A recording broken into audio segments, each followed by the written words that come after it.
Bagi penggemar film thriller, film berjudul Who Am I? No System Is Safe ini merupakan salah satu film bertema hacker terbaik yang rilis pada tahun 2014 silam. Film asal Jerman yang diangkat dari kisah nyata ini menceritakan kisah sekelompok hacker dari Jerman yang bersembunyi dan beraksi sangat rapi.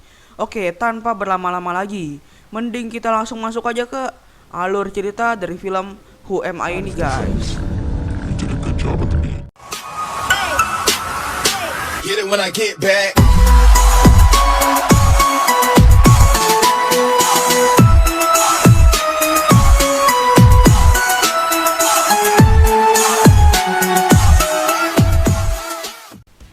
diawali dengan diperlihatkan seorang pria bernama Benjamin yang sedang berada di ruang interogasi milik Europol.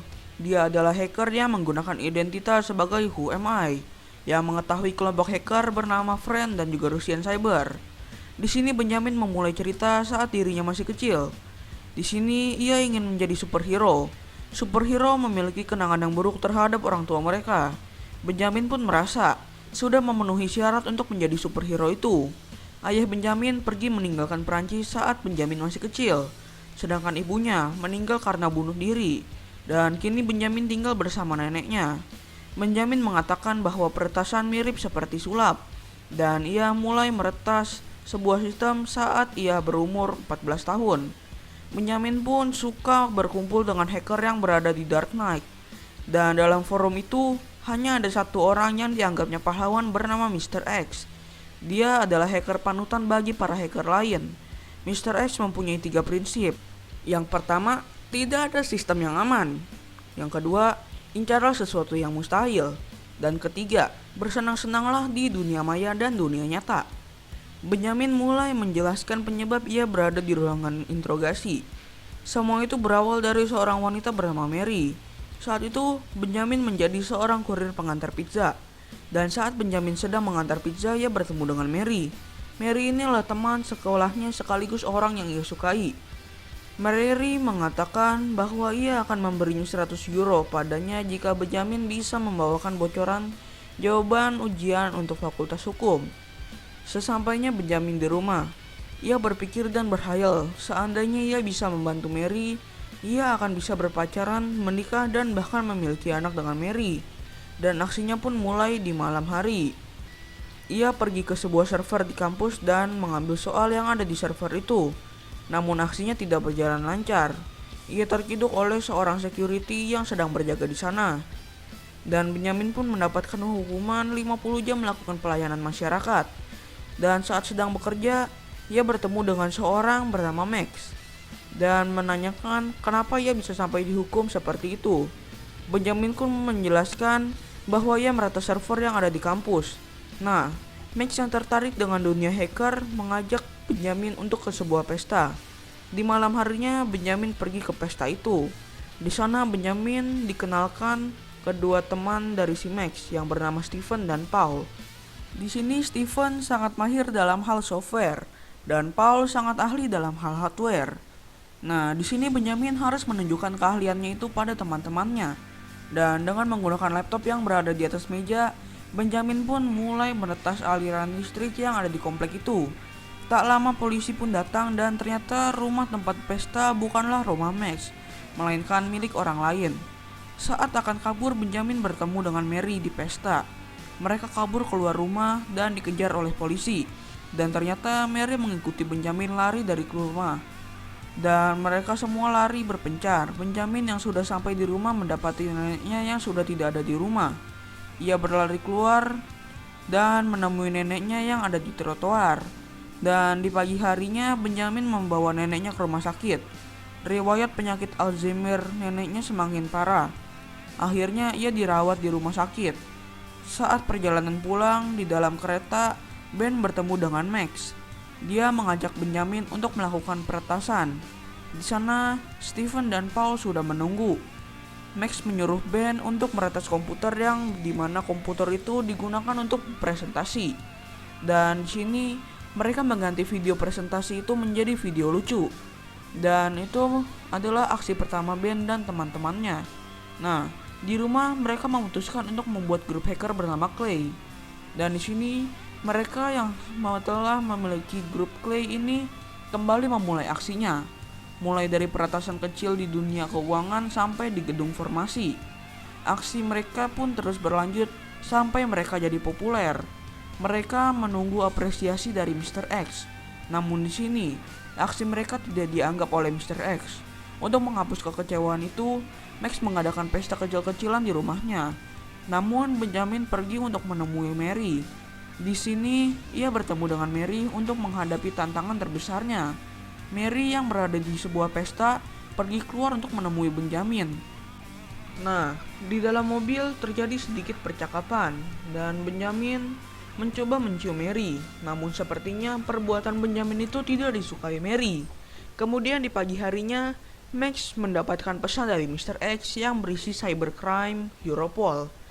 Kelompok Clay dianggapnya bukanlah hacker yang berbahaya dan bukan pemain yang besar. Ia memberikan itu untuk menegaskan bahwa Clay tidak lebih dari bayang cengeng.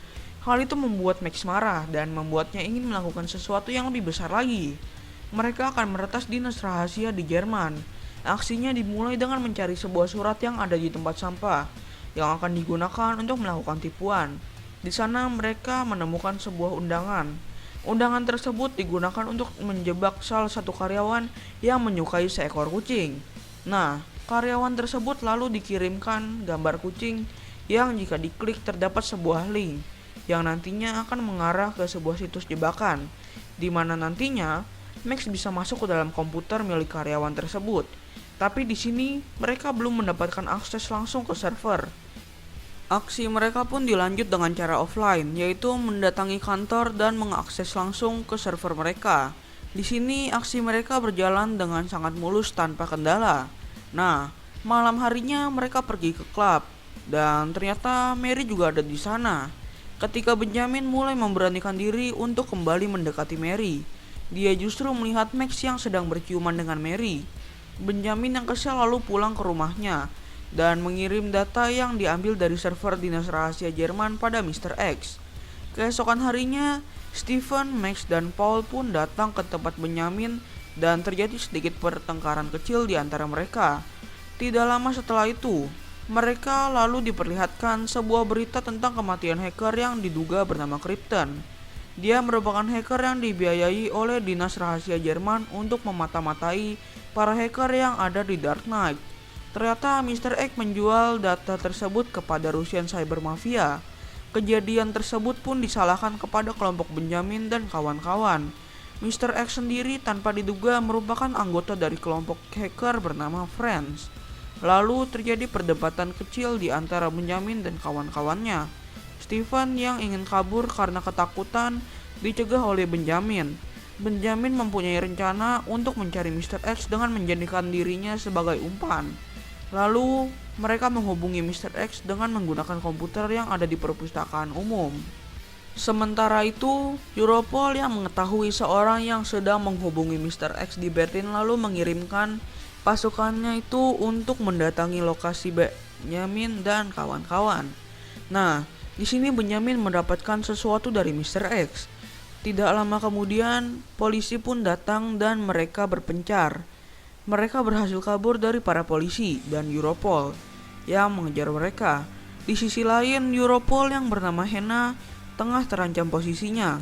Dia mendapatkan tugas untuk menangkap para hacker yang tergabung dalam grup hacker bernama Friend dan Russian Cyber. Kembali ke Benjamin. Di ruang interogasi, dia menceritakan kepada Hena bahwa dia akan membantu mencari Mr. X. Sebagai gantinya, Benjamin meminta program perlindungan saksi dan dihilangkan dari daftar DPO. Benjamin mengatakan bahwa sebenarnya Mr. X berniat masuk ke dalam server Europol sehingga dia bisa memanipulasi penyelidikan dan hal-hal lainnya. Kemudian Benjamin kembali melanjutkan ceritanya kepada Hena. Di sini aksi Clay dimulai dengan membakar markas mereka. Kemudian mereka pergi ke Den Haag untuk masuk ke kantor Europol. Mereka mencari cara untuk masuk ke kantor Europol. Ketika mereka mencoba masuk lewat jalur pembuangan, tiba-tiba tangan Max tertusuk paku. Di sini Ben merasa menyesal karena sebelumnya telah memberikan data ke Mr. X. Dia pun harus membereskan semuanya demi teman-temannya. Tepat di malam hari ketika semuanya tengah tertidur, Benjamin pergi ke kantor Europol dengan menggunakan kartu kunjungan yang dia temukan. Benjamin berpura-pura menjadi pengunjung yang kehilangan dompet di kantin. Dia meminta kepada security untuk mengantarkannya ke kantin tempat di mana dompetnya hilang. Lalu, dia menempatkan sebuah alat buatan dari Paul. Sebuah alat yang jika seseorang mengakses jaringan itu, maka jaringan tiruan tersebut membuat Benjamin bisa masuk ke dalam server mereka dan menambahkan virus Trojan yang diberikan ke Mr. X. Nah, keesokan harinya, di sebuah kafe, Benjamin mengakses Dark Knight melalui kode yang diberikan oleh Mr. X. Di sana, dia akan menyerahkan program yang dapat mengakses Europol, yang di dalamnya sudah tertanam virus Trojan milik Benjamin. Dan ketika Mr. X mengakses program tersebut, maka identitasnya akan ketahuan. Ketika hendak memberikan program tersebut, ternyata Mr. X sudah mengetahui trik Benjamin dan memasukkan Trojan ke dalam program tersebut. Mr. X mengatakan, seharusnya Ben tidak menggunakan kode itu untuk masuk ke Dark Knight, yang sebenarnya kode itu ada IP transmitternya. Karena hal itu, lokasi Ben pun jadi ketahuan. Dia lalu dikejar-kejar oleh dua orang berjas hitam. Terjadi kejar-kejaran di antara mereka sampai di jalur kereta bawah tanah. Nah, di sini Mr. X berhasil memenangkan pertandingan dari Ben. Nah, ketika Benjamin kembali ke kamar, dia mendapatkan semua teman-temannya telah tewas dibunuh. Benjamin kemudian menunjukkan 3 selongsong peluru bekas tragedi temannya tersebut kepada Hannah di ruang interogasi. Benjamin hanya ingin dirinya kembali menjadi tak terlihat.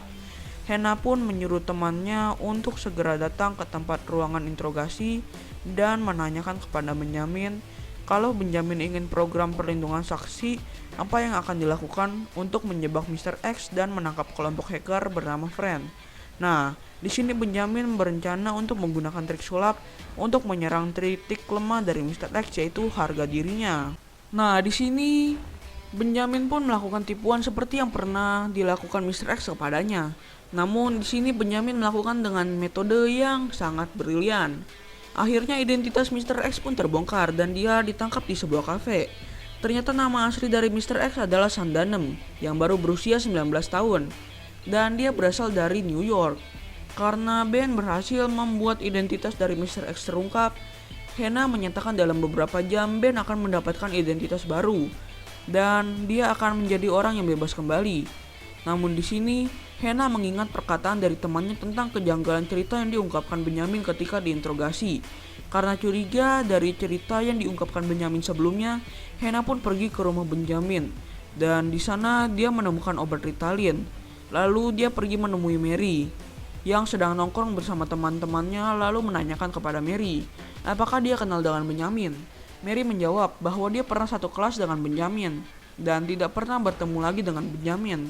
Kemudian Hannah menjelaskan kepada Mary bahwa Benjamin pernah mengatakan kalau dia sering bertemu dengan Mary beberapa bulan terakhir ini.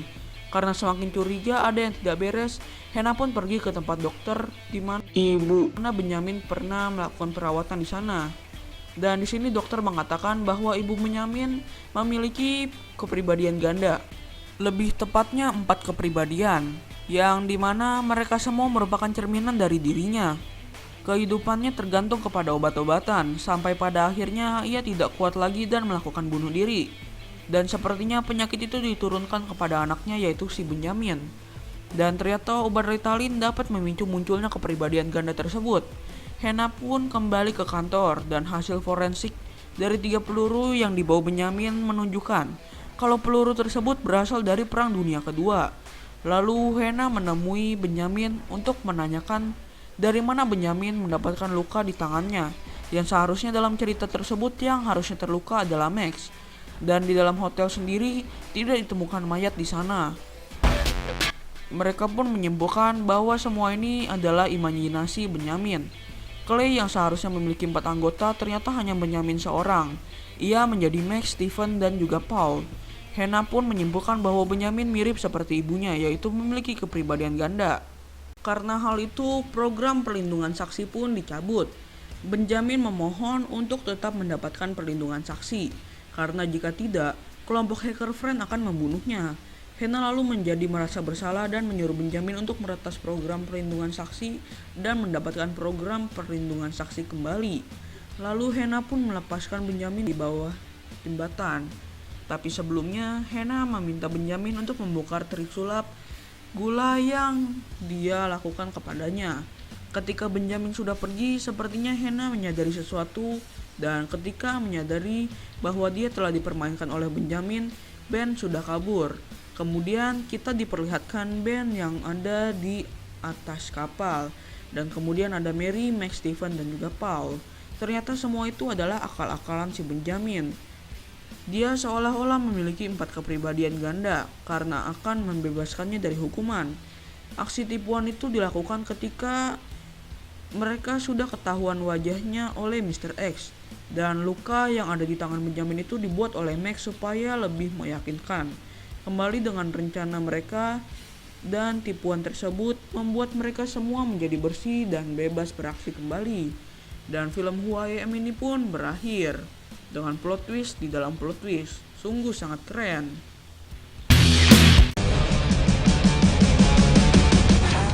Oke guys, jadi sekian dulu review alur cerita dari film Who I Am ini. Dan film ini mendapatkan nilai IMDb yang cukup bagus. Film ini mendapatkan 7,6. Dan buat kalian yang mau nge-request film, silahkan kalian tulis aja di kolom komentar. Dan jika kalian suka dengan channel ini, jangan lupa kalian like, share, komen, dan subscribe. Dan kalau nggak suka, silahkan kalian tulis saran kalian di kolom komentar. Maaf jika ada beberapa kesalahan dalam pengucapan kata. Oke, bye-bye guys.